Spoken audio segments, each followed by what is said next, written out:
ليه أوقات الوحدة بتغيّرك؟ إيه الأخبار عاملين إيه؟ النهارده بقى في الحلقة بتاعتنا هنتكلم فيها عن اللي ما حدش قاله لك عن الوحدة، وخلّيني أقول لك حاجة يمكن غريبة شوية، الوحدة مش دايمًا وحشة، وأوقات الوحدة هي الحاجة الوحيدة اللي بتخلّيك تسمع نفسك أصلًا.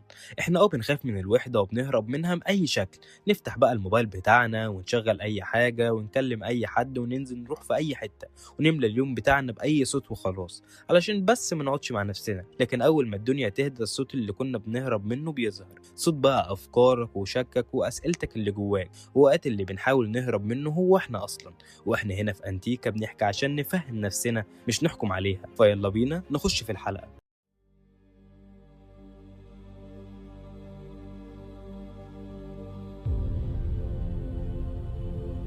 تعالوا بقى نخش في الحلقة بتاعتنا، وإن الوحدة مش بس إنك تبقى لوحدك في الأوضة، الوحدة الحقيقية إنك تبقى وسط الناس بس مش حاسس إنك معاهم أصلا، وإنك تضحك بس من جواك مش مرتاح، وإنك تتكلم بس مش بتقول اللي حاسس بيه بجد. وقت أقسى إحساس مش إنك لوحدك لكن إنك مش مفهوم، وفي وقت معين ساعتها بتبدأ تبعد عن الناس، مش عشان كرهت الناس لكن علشان بقيت واعي أكتر، وحاجات كانت بتبسطك بقت عادية، زي خروجات وكلام واهتمامات لكن بقت مش شبهك زي الأول.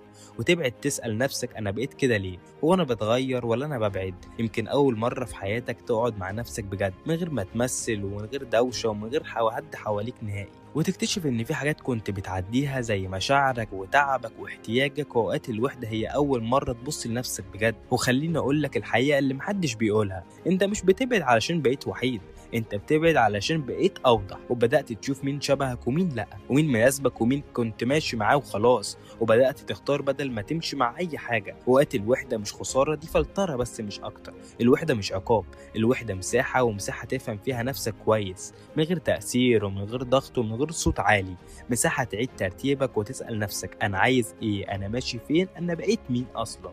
ويمكن الوحده في الاول بتوجع، بتحس إنك لوحدك فعلًا وإن ما فيش حد يفهمك وإن المسافة بينك وبين الناس، بس مع الوقت بتتعود وبعدين تبدأها تحبها أكتر من الأول، لإن أخيرًا بقيت مرتاح مع نفسك، ووقت الراحة مع نفسك أغلى من وجود ناس كتير حواليك. اللي ما حدش قاله لك عن الوحدة إنها مش نهاية، دي مرحلة، ومرحلة بتخليك تبقى أقرب لنفسك من أي وقت فات.